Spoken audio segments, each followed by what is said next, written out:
Hi students, and welcome to How to Read Literature Like a Husky. Today we're talking about blindness, literary blindness. When a character in a novel or play is blind, it usually means more than just a physical disability. And authors use this disability to get their point across, whether it be critiquing ignorance, emphasizing wisdom, the list goes on. Every move, action, and thought of a blind character is significant, so it's important to recognize this disability early in the plot when most characters are introduced. Blindness has been used as a literary symbol since the playwright Sophocles, around 430 BC, and has been important to plot development to this day. To get a better understanding of literary blindness and its purpose, let's look at some examples. In How to Read Literature Like a Professor, Oedipus the King was the main example for blindness. Tiresias is a blind prophet that is in many Greek myths, like the Odyssey, Antigone, and the Wasteland. His blindness is important because there's irony in the fact that he's an all-seeing prophet, but can't physically see. In Oedipus, Tiresias sees everything about Oedipus, but lacks the ability to actually see what's around him. This emphasizes how wise and insightful he is because Sophocles is creating levels of sight for each of the characters. Oedipus can physically see, but is blind to the horrors that Tiresias is about to tell him. And when he does finally find out about his mother and children, he blinds himself. The irony of trading physical sight for metaphorical sight drives this story and signifies the importance of insight over ignorance. Blindness is also significant in Native Son, a novel about a black man, Bigger Thomas, battling racial discrimination and internal struggles with guilt and fear. The white woman he works for is blind, and we can find this out very early in the novel. Usually blind characters are introduced early in the plot, even if it's not significant to the story yet. Authors do this to foreshadow and set up future themes and conflicts that involve these characters and their disability later in the book. In Native Son, Bigger calls the white woman blind in more ways than one.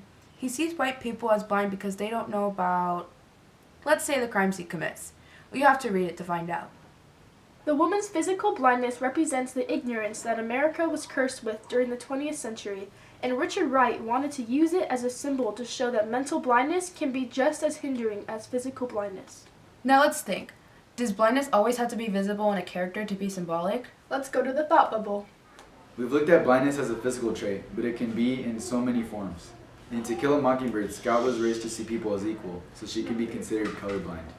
She sees people for their character and not their race, unlike other characters in the story. So blindness can mean much more than ignorance and wisdom. It can symbolize a relationship between prejudice and tolerance. How can we start to recognize these symbols of blindness in the novels we read? Keep your eye out for physical characteristics and personality descriptions in the novel. If an author wants an audience to know that a character is blind, they will make it obvious. Touching things and needing assistance are indications of blindness if the author doesn't directly imply that the character is blind. Thanks, Thought Bubble. Now we know about characters who are introduced as blind. Now what about characters who become blind? Characters can become blind in the story from accidents, violence, and mythological curses. In Rapunzel, the Grimm's Brothers version, not the Disney movie, the prince has a much more gory fate than Flynn Rider. When the evil witch pushes him out of the tower, he falls into a thorn bush and is blinded. He wanders the forest blindly until he finally hears Rapunzel singing, which cures him of his blindness. The prince's blindness wasn't given to him at the beginning of the novel, but it happened because of an act of violence.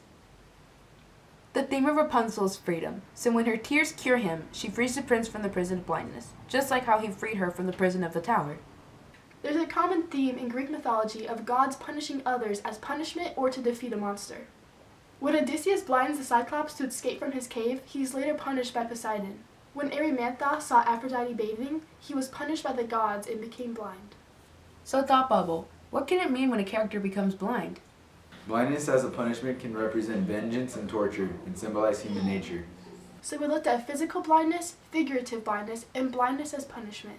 Now that you know the basic meanings behind blindness, you have the ability to look deeper into literature and be as insightful as Tiresias. Did you see what I did there?